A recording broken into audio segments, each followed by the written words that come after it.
Il y a un jeu qui est souvent oublié dans la commu Yokai Watch, que ça soit par rapport au fait qu'il n'est pas traduit en français ou encore qu'il ne s'est pas très bien vendu, alors qu'il est sorti seulement au Japon, et il s'agit de Yokai Watch 4. Alors aujourd'hui je vais vous présenter 15 détails inconnus de la plupart des gens sur ce jeu, mais avant ça n'oubliez pas le like et l'abonnement, c'est gagnant-gagnant pour vous comme pour moi et on est parti.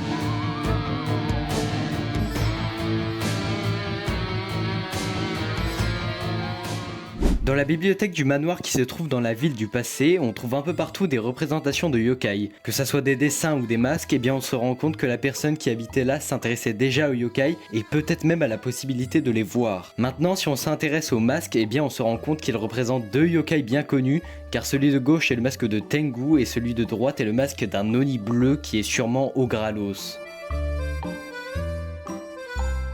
Toujours dans le manoir, en empruntant une porte qui se situe dans un recoin à l'étage, eh bien on tombe sur un escalier qui nous emmène tout droit dans l'ancienne chambre de Whisper, quand il était encore un valet. Cette chambre ressemble vraiment à une chambre de bonne, ce qui est logique puisqu'il est un valet, mais sinon il n'y a pas trop de détails intéressants à noter dessus. Dans toutes les maps de Yokai Watch 4, on peut trouver des symboles de triptyque qui s'appellent des Michi's Mark en anglais. Et quand avec la loupe Yokai on les scanne, eh bien on récupère diverses récompenses qui vont de quelques pièces de Bingokai jusqu'à certaines exporbes. Comme la plupart des collectibles, plus vous en scannerez, plus vous obtiendrez des récompenses quand vous vous rendrez dans la maison de Natsume dans le futur, en parlant à triptyque. En sachant que la récompense pour 100 symboles scannés est un costume pour triptyque qui lui fait prendre une nouvelle forme.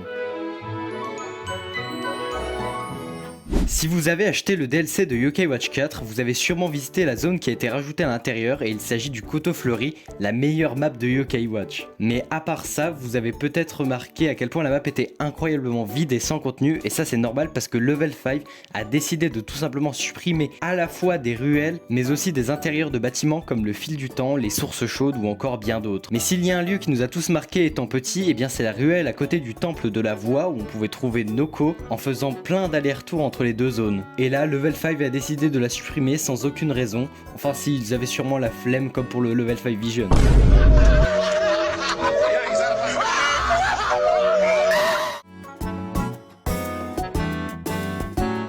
Avec l'ajout de la map du Koto Fleuri dans le DLC, il y a quelque chose qui me dit qu'on aurait pu avoir accès à toutes les maps de Grandval-sur-Mer. Car bah déjà, on n'a aucune raison de ne pas pouvoir y accéder, même pas un panneau de chantier, un PNJ ou encore un yokai. Non, juste un mur invisible qui n'a rien à faire là. Et ensuite, quand on regarde les maps, comme par exemple celle de la corniche au loin, eh bien on se rend compte que tout est vachement bien modélisé, que ça soit les arbres, le musée ou même encore le lac. Et donc ça n'aurait aucun sens d'afficher ça en bonne qualité alors qu'on ne peut pas y aller.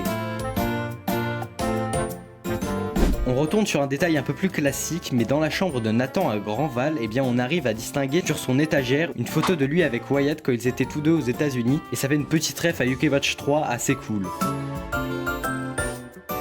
Comme dans la plupart des jeux Yokai Watch depuis Yokai Watch 2, on peut voir le train quand on est au Yokai World. Et cette fois-ci, il se situe tout en bas de la zone commerciale au milieu du Yokai World. Mais évidemment pas besoin de préciser, on peut ni descendre dans cette zone, ni monter dans le train. Si vous avez acheté le DLC, vous aurez aussi le droit à une nouvelle zone se situant dans le Yokai World au coin d'une ruelle assez creepy, et il s'agit de la cuisine des enfers / des limbes qui s'est traduit par Hell Kitchen en anglais. Dans cette nouvelle zone, on retrouve le principal contenu du DLC, que ça soit des nouvelles quêtes, des nouveaux shops ou même le mode blaster. Sinon pour parler de la zone, eh bien on remarque qu'elle est composée de petites allées entourées de lave avec au milieu une immense marmite toujours remplie de lave évidemment. D'ailleurs dans cette zone on trouve un personnage assez mystérieux, mais on en parlera dans quelques petites secondes.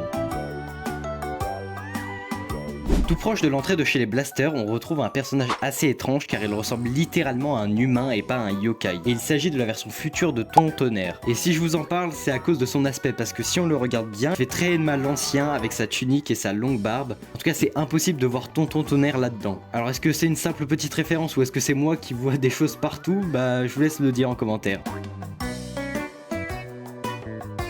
En se rendant dans la maison des Blasters et en faisant les missions qui y sont proposées, on peut jouer au Bingokai Oni. Mais si on fait bien attention, tout autour du Bingokai Oni se trouvent des Bingokai normaux totalement cassés, et en plus de ça, dans le fond on voit aussi des boules de Bingokai géantes. Pour revenir aux Bingokai cassés, eh bien je pense qu'ils viennent tout droit de Gachaland, là où il y a plein de Bingokai différents. D'ailleurs faisons un petit tirage à Gachaland pour voir ce qu'on obtient.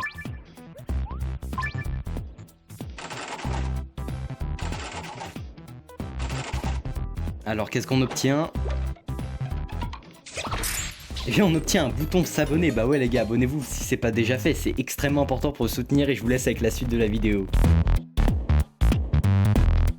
En se baladant dans les différentes maps de Yokai Watch 4, on peut trouver plusieurs types de portes différentes qui peuvent être ouvertes par différents types de clés. Par exemple, les portes les plus courantes qui sont les portes violettes peuvent être ouvertes par tous les types de clés, mais il y en a des différentes comme les portes noires et rouges qui permettent de réaffronter certains boss. Sinon, la plupart des clés, quand on les utilise, nous emmènent dans un espèce de monde parallèle avec plusieurs yokai à battre qui sont plus ou moins forts et plus ou moins rares en fonction de la clé que vous utilisez. Par exemple, il existe une clé rose avec un symbole qui représente l'univers au milieu et elle permet de se téléporter au mont Sylvestre, mais un mont Sylvestre un peu spécial car il est rempli de chiens et on trouve un coffre au niveau du temple. Bref, vous l'avez compris, mais les portes et les clés servent à obtenir des objets intéressants ou se lier d'amitié avec des yokai rares.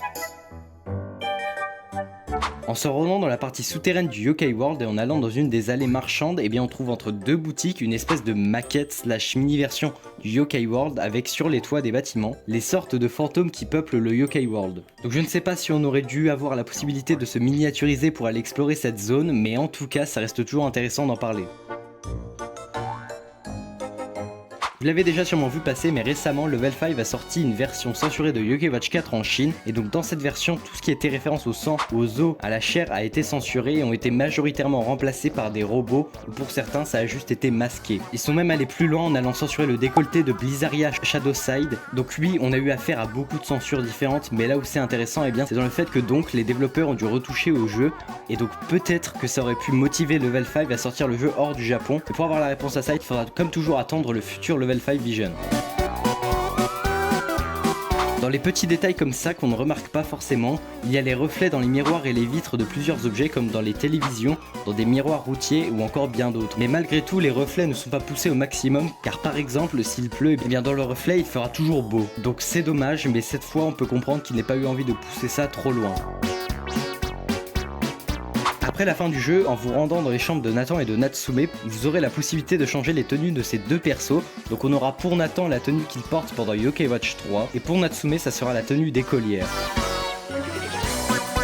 Allez, petit bonus les gars, c'est pour vous. Une des questions qu'on peut se poser dans Yokai Watch, c'est est-ce qu'il y a des animaux dans le Yokai World? Et la réponse est probablement oui, car quand on se rend dans l'espèce de temple qui ressemble à une tortue et qui est sous l'eau, eh bien on retrouve à la fois justement une tortue avec des poissons qui volent à l'intérieur du temple, mais aussi à l'extérieur par les fenêtres, et ben on voit un banc de poissons, mais surtout on voit aussi un espèce de gigantesque requin qui est assez flippant, faut le dire. Donc oui, il y a effectivement en tout cas des animaux marins dans le Yokai World. J'espère que cette vidéo vous a plu et que vous avez appris des choses. D'ailleurs je travaille en ce moment même sur deux grosses vidéos qui devraient arriver fin septembre, début octobre, donc activez la cloche pour ne rien louper. Aussi pour tous ceux qui me demandent, oui il va bientôt avoir des nouvelles news sur Yokai Watch Ezage, mais vous serez prévenus à l'avance, ne vous inquiétez pas. Évidemment pour terminer, abonnez-vous et likez la vidéo, c'est le meilleur moyen de récompenser mon travail, mais en tout cas, c'était Xamaz et à la prochaine.